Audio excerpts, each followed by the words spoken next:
Our next speaker is Devan, who has been openly sharing her story at meetings for several years, but now we're honored to have her step forward and share her story to a wider audience. I now welcome Devan.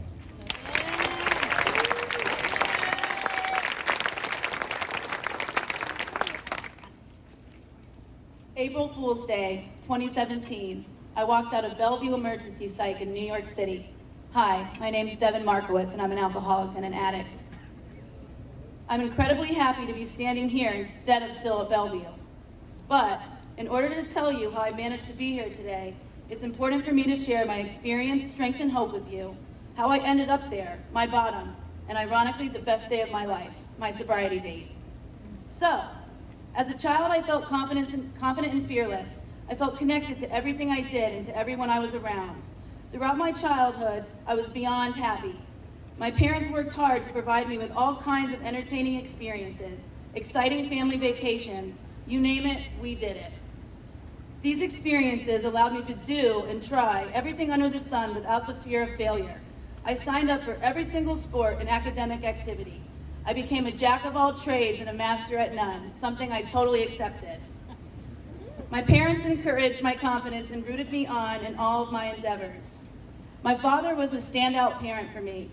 I idolized him as he was the main force behind my adventures, my coach for most of my sports, and who I gravitated to the most in my family. I was a daddy's girl.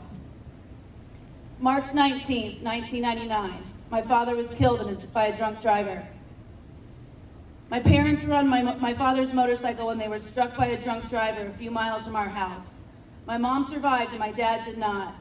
Hearing this news in the wee hours of the morning was an incredibly shocking and paralyzing moment for me. I remember feeling alone for the first time in my entire life. I loved my mother and my sister immensely, but at that time, nothing compared to the bond with my dad. The trauma of the funeral and the initial grieving process changed something in me almost immediately. I believe that I was born an alcoholic. However, I also believe that this experience catapulted me onto a dark emotional roller coaster of addiction. For the first time in my life, I felt anxiety, fear, and massive amounts of angers. I quit all the things that I loved and could no longer concentrate and achieve at school. I now began gravitating towards kids that used drugs and drank alcohol.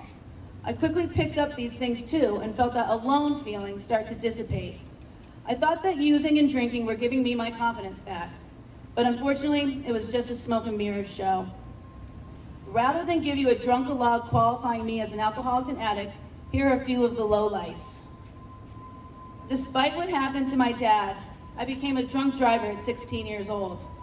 I had a DUI at 21, arrested in a French maid costume when my mom picked me up from jail the next day. It was Halloween, but still. I was put on probation and a breathalyzer was installed in my car. I had my drinking privileges taken away on a Carnival Cruise Line night one. I've totaled my boss's car and left the scene on the Brooklyn-Queens Expressway. I clearly had my role as a party girl, and it defined me. The progression got worse until I no longer was the life of that party. I was isolated and drinking around the clock. I became physically addicted to alcohol. My anxiety was so overwhelming during this time that I became paralyzed again. Basic things like getting into the shower, doing laundry, and pumping my own gas were actually impossible for me. I was hopeless, afraid to harm myself, but I prayed tomorrow would never come because I didn't believe I could make it through another day. After I didn't show up to work for 3 days straight, my boss called my mom. She left work immediately and drove from Connecticut to my apartment in Brooklyn to find me detoxing alone in my room with little recollection of what was happening or where I was. All I remember was trying to go to bed on a Sunday after drinking and a massive cocaine binge, and now it was Wednesday. She looked at me and said, "Devan, what do we do? What do you want to do?" And something bigger than me, which I now know was my higher power, said, "Mom, I need help." Because I truly believed at that time I was having a nervous breakdown, still not an alcoholic, we drove to Bellevue. When we got there and she looked at what I was voluntarily about to walk into, she said, "Devan, are you sure you want to go in there?" And again, something other than me said yes, and the rest is history. Since I started my sobriety journey 4.5 years ago, I've been able to get to know myself without the mask that substance abuse puts on me. I no longer chase that confidence at the bottom of a bottle. Something that stands out for me on this road to recovery is the fact that I've been able to re-grieve my dad, sober. After reading a powerful story in a meeting, I realized I was no different than the man that killed my father. In that moment, I was able to forgive him, which ultimately started my journey of healing. Today I can feel my feelings and know they aren't facts, and can say to myself, this too shall pass. Today I love myself and my story. Seeing the world through a clear, sober lens has helped me heal and make wise decisions along the way. Being able to share the message, to help another alcoholic and addict through service, to show up for myself and for others are the simple things that make me feel purpose. I am excited to wake up each and every day, a feeling I had when I was growing up. I am good with me, and that's incredibly cool. This past year, I had my official spiritual awakening in sobriety after a tough personal situation I found myself involved in. I 100% believe that if you can find the gratitude in any situation, no matter how dark, devastating, or difficult, and rely on your program, you can walk through anything in life sober. I'm a committed member of the No Matter What Club. No matter what happens, I will not pick up. I play the tape forward and see what that would look like for me and my loved ones if I did. I don't go through anything anymore. I grow through everything. Life continues after putting down the drinks and the drugs. It's not all butterflies and roses, but I now have all the tools to conquer whatever it may throw my way. I have the help of my higher power, and as long as I stay connected to it, I trust that it will protect me as I do the next right thing.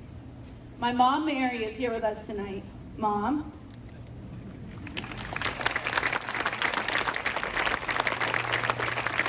Mom,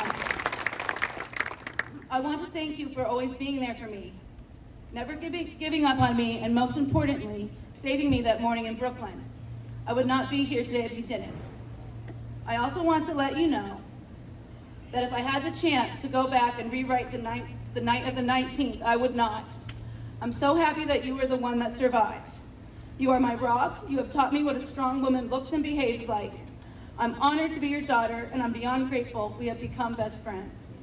I will continue to fight the good fight of recovery and make you and Dad proud. Thank you so much. Thank you for sharing your story. In fact, you're the real deal. You even give back. I understand you went to Families in Recovery and gave back to the women and children, did a fundraiser for women that are staying with their children in residence, and you have that story that says that you have a strong recovery. The goal of sobriety is the ability to have the capacity to be present, and you're clearly present today. You also make me think of that Hungarian physician, Gabor Mate, who talks about addiction, and the root of all addiction is trauma, and clearly your trauma was present, but you were able to forgive, and you were able to get to a place of acceptance and forgiveness, and that was an incredible story.